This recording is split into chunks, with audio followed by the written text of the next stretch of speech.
하나님의 길에서 예수를 믿는 것보다 더 큰 축복이 없습니다. 왜냐하면 예수님이 우리의 절대 희망이 되시기 때문인 것입니다. 오늘은 모세가 사명을 받는 이 장면을 통하여 우리에게 주시는 은혜를 살펴보기를 원합니다. 우리가 먼저 사명을 받기 위해서는 우리 삶의 결단이 필요합니다. 내가 하나님의 영광을 위해 살겠다. 새로운 삶의 결단이 우리의 삶을 변화시킵니다. 모세가 광야에서 양을 치다가 호렙산 근처까지 왔을 때에 가시떨기에 불이 붙었는데 가시떨기는 타지 않냐고 불이 활활 타오르고 있는 모습을 바라보고 놀라서 이 어찌된 일인가 그 앞으로 다가갔습니다. 그때 하나님께서 말씀하십니다. 출애굽기 3장 5절에 하나님이 이르시되 이리로 가까이 오지 말라. 내가 선 곳은 거룩한 땅이니 내 발에서 신을 벗으라.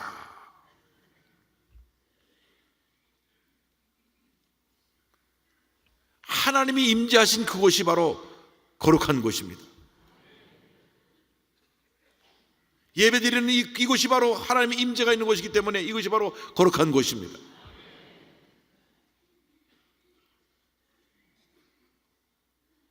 하나님이 함께 하셔서 우리를 다스리시고 우리의 삶을 인도하시는데 하나님과 함께하는 그 자리가 어디든지 간에 바로 그것이 바로 거룩한 땅이 되는 것입니다. 내 일터가, 학생들은 학교가, 주부는 가정이 주님의 임재가 있을 때 거룩한 땅으로 변화되는 것입니다. 그런데 주님의 임재를 체험하려면 내 삶의 결단이 필요합니다. 하나님께서 모세에게 말씀하시기를 내 발에서 신을 벗어라. 신을 벗어라는 의미가 무엇입니까? 신은 땅을 밟고 다니는 것입니다. 신을 신고 밖에 나가 다니다 보면 땅에 먼지가 묻고 더러운 것이 묻게 되어 있습니다. 마찬가지로 우리가 죄악 세상을 살다 보면 알게 모르게 더러운 죄의 때가 묻게 되는 것입니다. 생각하는 것, 보는 것, 듣는 것, 말하는 것이 죄일 경우가 많이 있습니다. 청소년들의 범죄 대부분이 모방 범죄라고 합니다. 누가 죄를 짓는 것을 보고 그냥 보고 따라하기 때문에 죄를 짓는다고 하는데 청소년뿐 아니라 어른들도 너무나 죄에 쉽게 물들기 쉬운 그러한 시대에 우리가 살아가고 있습니다. 그렇기 때문에 성경은 이 시대를 본받지 말라고 우리에게 경고합니다. 로마서 12장 2절에 너희는 이 세대를 본받지 말고 오직 마음을 새롭게 함으로 변화를 받아 하나님의 선하시고 기뻐하시고 온전하신 뜻이 무엇인지 분별하도록 하라. 그렇기 때문에 우리가 거룩하신 하나님 앞에 나가기 위해서 죄의 때로 얼룩진 그 신을 벗어버려야 합니다. 이스라엘 선자도 환상 가운데 하늘 보좌에 앉으신 하나님을 보고 자신의 죄를 고백합니다. 이사야 6장 5절에 그때 내가 말하되 화로다 나여 망하게 되었도다. 나는 입술이 부정한 사람이요 나는 입술이 부정한 백성 중에 거주하면서 만군의 야훼이신 왕을 배웠음이로다 하였더라. 하나님의 임재를 느끼기 전까지는 자신이 그게 죄인인 걸 몰랐어요. 자기는 늘 의롭게 살고 있었고 선자로서 백성들의 잘못한 것을 바로잡는 그러한 지도자인 것을만 알았는데 직접 하나님의 임재를 체험하고 나니까 화로다 망하게 되었도다. 내가 죄인 중에 또 죄인의 모습으로 살고 있었구나 라는 것을 그는 깨닫고 고백한 것입니다. 이처럼 하나님 앞에서 자기 자신의 죄를 고백할 때 하나님께서 화로에서 숯불을 가져다가 천사를 통하여 그 입술이 됨으로 그 죄를 사하여 주신 장면이 나옵니다. 거룩하신 하나님 앞에 거룩하지 못한 우리가 나갈 수 없기 때문에 우리가 죄를 회개하고 예수의 보혈로 씻음받아 정결한 모습이 되어 주님 앞에 나가야 합니다. 사도행전 3장 19절에 그러므로 너희가 회개하고 돌이켜 너희 죄 없애함을 받으라. 이같이 하면 새롭게 되는 날이 주 앞으로부터 이를 것이요. 할렐루야. 우리가 죄와 불에서 떠난 정결하고 깨끗한 모습으로 바뀌어질 때 하나님 앞에 귀하게 쓰임을 받을 수 있게 되는 것입니다. 모세에게 신을 벗으라고 했는데 모세가 신고 있던 신은 어떠한 신이었습니까?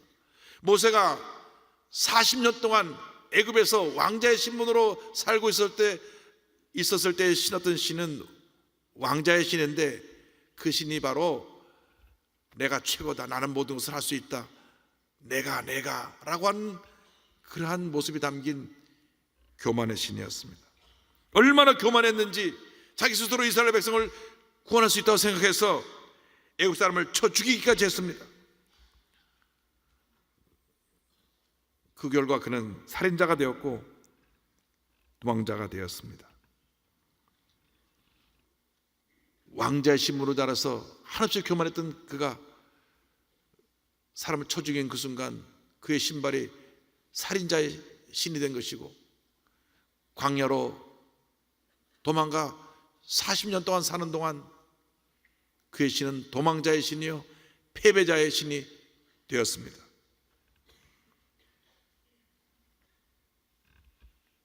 모세는 40년 동안 그 신을 신고 광야에서 양을 치면서 한없이 좌절하고 낙심했습니다. 이제 내 인생은 이렇게 이 광야에서 사라져 버리는구나. 나의 젊었을 때 모든 꿈은 다 사라지고 이제 나는 여기서 죽음을 맞이하겠구나. 그의 나이 80이 되었습니다. 여러분, 한 달도 아니고 1년도 아니고 40년을 아무도 찾아오지 않는 광야에서 양을 치는 그 모세의 모습은 어땠겠습니까? 모세의 마음은 무너지고 또 무너지고 또 무너졌을 것입니다. 한때 그가 신었던 교만과 야망의 신이 이제는 절망과 자포자기 신으로 바뀌어버리고 말았습니다. 그런데 하나님께서 그와 같은 절망의 신을 신고 오는 모세에게 말씀하시기를 신을 벗어라. 다시 말씀하시는 것은 그 말씀 속에 담겨있는 뜻을 우리가 생각해 볼 것은 너는 과거의 신을 벗어라. 옛사람의 모습을 벗어버려라. 더 이상 절망의 신을 신고 있지 말라. 하나님 앞에 쓰임을 받기 위해서는 우리는 결단해야 됩니다. 이것은 과거의 모든 것을 단절하고 새롭게 변화된 모습으로 주의 앞에 나가는 것을 말씀합니다. 너도 나도 신고 있는 우리 삶의 죄의 신을 벗어야 합니다. 절망의 신, 원망불평의 신, 부정적인 생각의 신, 교만의 신을 벗어야 되는 것입니다. 위선의 신, 탐욕의 신, 남에게 상처를 주는 강한 자아의 신, 남을 용서하지 않고 늘 남을 정죄하고 남을 비판했던 그러한 비판의 신도, 음란과 방탕과 세상 쾌락에 빠졌던 죄악의 더러운 신도 주 앞에 나올 땐 다 벗어버려야 합니다. 이것이 바로 회개입니다. 에베소 4장 22절 24절은 말씀합니다. 너희가 유혹의 욕심을 따라 썩어져가는 구습을 따르는 옛모습을 따르는 옛사람을 벗어버리고 오직 너희의 심령이 새롭게 되어 하나님을 따라 의와 진리의 거룩함으로 지으심을 받은 새 사람을 입으라. 할렐루야. 우리가 하나님의 쓰임받기 위해서 사명자로서의 삶을 살기 위해서 결단해야 됩니다. 죄의 모습을 청산해야 되는 것입니다. 이 더러운 신발을 벗어 버려야 되는 것입니다. 더러운 옷을 벗어 버려야 되는 것입니다. 리차드 백스터 목사님은 진정한 회개에 대해서 이와 같이 말씀하십니다. 회개는 마음의 경향과 삶의 풍조를 완전히 변화시키고 이전의 육신의 행복을 위해 취했던 모든 것을 전적으로 폐기하는 것이다. 또한 전과 같은 목적으로 사는 것과 이전에 추진하던 꿍꿍이와 속셈과 계획을 즉시 중단하는 것이다. 한마디로 회개는 이 말씀 그대로 되는 것이다. 그런즉 누구든지 그리스도 안에 있으면 새 좋은 피조물이라 이전 것은 지나갔으니 보라 새 것이 되었도다. 아멘. 여러분, 주님 앞에서 사명자로 쓰임받기 위해서 오늘 결단하고 과거의 모든 절망과 상처와 고통과 괴로움을 담았던 그 부정적인 신들을 주님 앞에 다 벗어놓으시길 바랍니다. 또 신을 받는다는 것은 권리 포기를 의미합니다. 나의 모든 권리를 포기합니다. 하나님, 나는 아무것도 아닙니다. 나는 이제 과거의 신을, 절망의 신발을 다 벗어버리고 내 권리를 포기하고 주님께 모든 것을 맡깁니다. 주여, 내가 주 앞에 왔사오니 나를 주님 써주시옵소서. 이 순간 내가 지금까지 신고 살았던 교만과 탐욕과 강한 자아의 모습이 담긴 이 신발을 다 벗어놓고 새로운 모습으로 주 앞에 나가기 원합니다. 이러한 결단이 여러분의 삶을 하나님의 큰 은혜와 축복으로 인도하는 것입니다. 그때 우리는 주님의 음성을 듣게 됩니다. 둘째로, 모세에게 들려진 하나님의 음성에 대해서 함께 생각해 보기 원합니다. 하나님의 임재 앞에 신발을 벗고 엎드려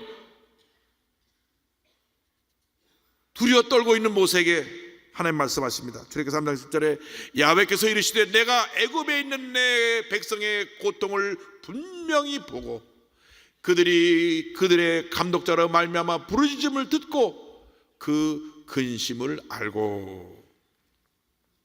하나님께서 모세에게 하신 말씀 가운데 이 동사 셋을 주목해야 됩니다. 내 백성의 고통을 분명히 보고 그들의 부르짖음을 듣고 그 근심을 알고. 할렐루야. 하나님은 왜 나를 이렇게 내버려 두셨습니까? 이렇게 힘들고 어려운데 왜 나를 그대로 내버려 두시고 나를 돕지 않으십니까? 이렇게 너무 힘들어서 부르짖을 때가 있습니다.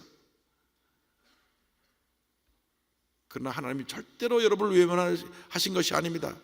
하나님이 그 순간도 여러분을 지켜보고 계십니다. 나의 하나님, 나의 하나님, 어찌 나를 버리셨나이까 하는 그런 부르짖음이 허공에 치는 메아리 같아도 그렇지 않습니다. 주님이 그 부르짖음을 듣고 계십니다. 너무 힘들어서 차라리 이렇게 세상을 떠났으면 좋겠다 하는 그런 극한 고통과 괴로움에 다가왔을 때 아무도 나를 돌보지 않는다고 생각한 그때에 주님이 우리의 심령을 아시고 우리를 그 사랑의 품에 품으시사 우리를 어루만져 주시는 것입니다. 분명히 하나님께서 하나님에 대한 놀라운 일을 이루실 것입니다. 그때까지 절대 포기하지 말고 물러서지 말고 주님 앞에 부르짖고 또 부르짖고 또 부르짖으시길 바랍니다. 주님이 보시고 들으시고 아시고 응답하실 것입니다. 시편 40편 1절에 성경은 말씀합니다. 내가 야훼를 기다리고 기다렸더니 귀를 기울이사 나의 부르짖음을 들으셨도다.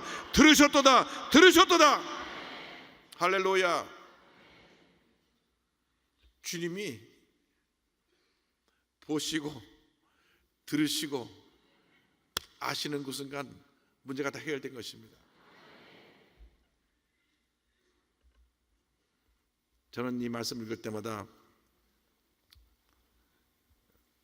미국 워싱턴에서 교회를 섬기면서 건축할 때의 모습이, 그때 일이 늘 기억납니다.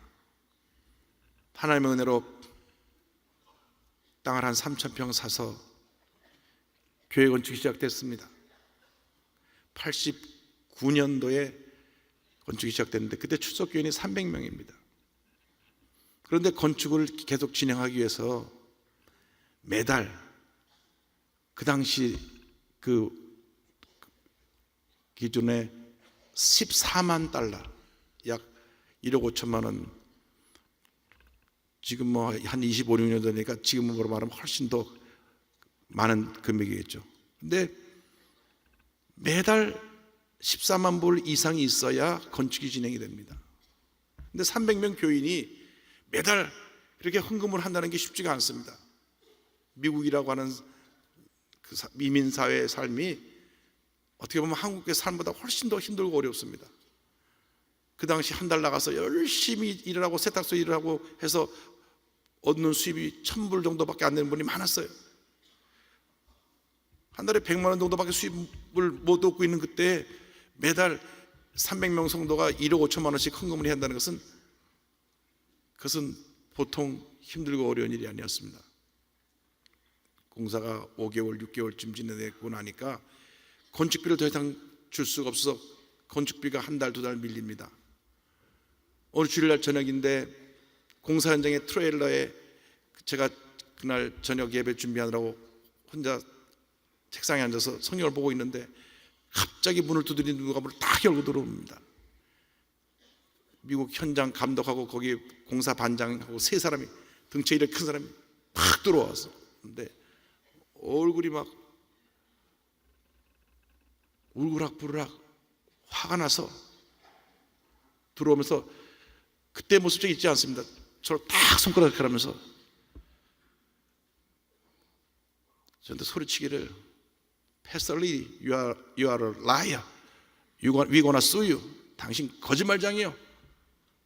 우리 당신 고발하겠어. 이달 말까지 밀린 공사비 안 주면 우리가 공사 장비 다 철수하고 그리고 당신을 법적으로 고발할 테니까 이달 말까지 공사비 해결하시오. 그러고 나가버렸어요.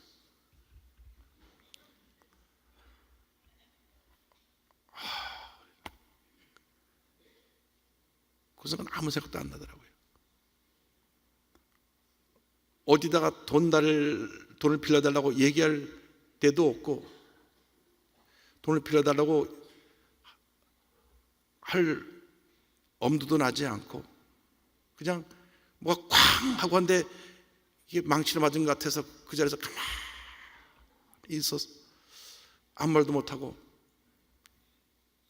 그분들이 나고 난 다음에 기도했습니다. 하나님, 주님 보셨지요? 주님 아시지요?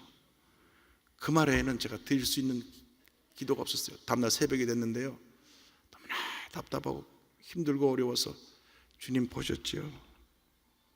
주님 아시죠? 주님 보셨죠? 주님 아시죠?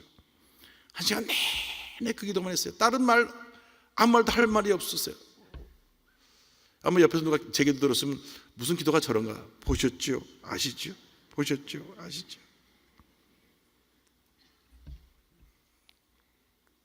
다음날 새벽에 또 새벽에 나서 기도를 하는데 똑같은 기도예요. 주님 보셨죠? 주님 아시죠? 누구에게 이 사실을 말할 수도 없고 주님이 보시고 주님이 아시니까 주님께 그냥 매달리는 겁니다. 주님 보셨죠? 주님 아시죠? 왜? 성도들도 너무나 힘들게 이민생활하면서 열심으로 옥합을 깨뜨려 다 헌금을 해가지고 그렇게 한 달 한 달을 지내고 있는데 강대상에서 그런 교회 어려운 얘기를 할 수가 없어요. 교회 건축한 동안 단 한 번도 건축 헌금에 대해서 얘기한 적도 없고 어렵다는 얘기 한 적이 없습니다. 성도들이 다 힘든 이민생활하고 있는데 어떻게 강대상에서 건축 헌금 해달라고 부탁을 합니까? 그죠? 그냥 주님 앞에 매달리는 거예요. 주님 보셨죠? 주님 아시죠? 요즘 제가 여의도교회를 섬기면서 느끼는 것은 전 세계에서 말이죠, 참 어렵기만 하면 달려오든지 편지를 보내고 목사님 이렇게 해서 얼마가 필요하오니 기도하는 가운데 목사님, 제가 목사님께 요청합니다. 꼭 들어주시기를 바랍니다. 전 그때 여의도교회로 달려올 생각을 못했어요. 저는 어떻게 제자가 스승한테 어려울 때 도와달라 그러나 그건 제자의 도리가 아니다. 그래서 손을 벌려본 적이 없습니다. 단 한 번도. 근데 요즘은 너도 나도 그냥 어려우기만 하면 금액도 천문학적인 숫자가 막 올라옵니다. 그런데 수요일 날이 됐습니다. 수요일도 아침에 새벽에 기도하는데 한 시간 내내 주님 보셨죠? 아시죠? 보셨죠? 아시죠?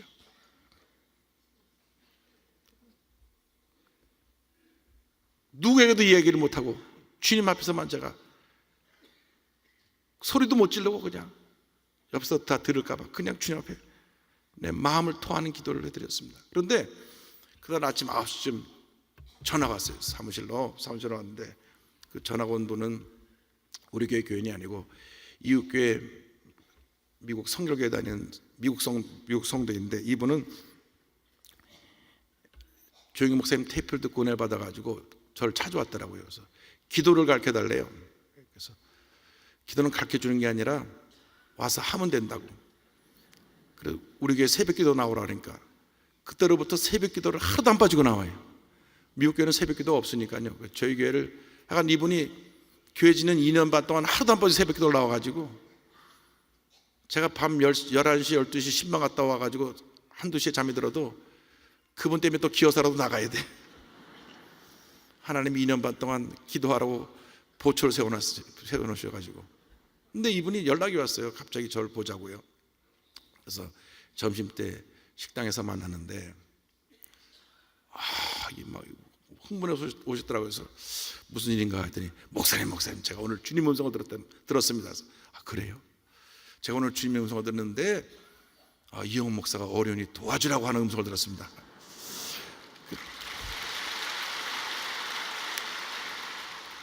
저는 이웃교회 교인이기 때문에 단 한 번도 건축에 대해서 도와달라는 얘기를 한 적도 없고 그냥 기도만 해달라 그랬죠. 그런데 저분에게 그쪽으로 오니까 그쪽을 누르셔가지고.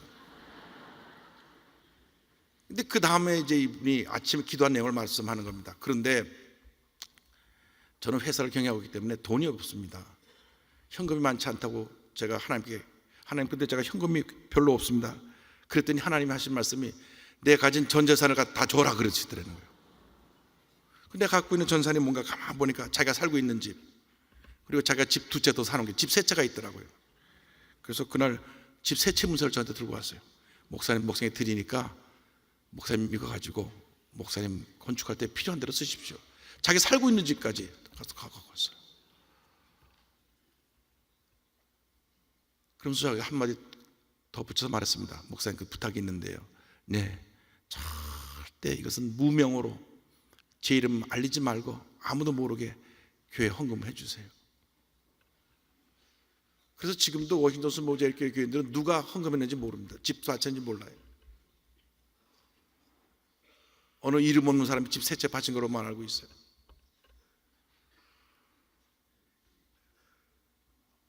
그래서 제가 아침에 기도 응답 받았으니까 이거 빨리 드린다고. 목사님 만 받기 전에 빨리 가져가시라고. 얼른 받았죠.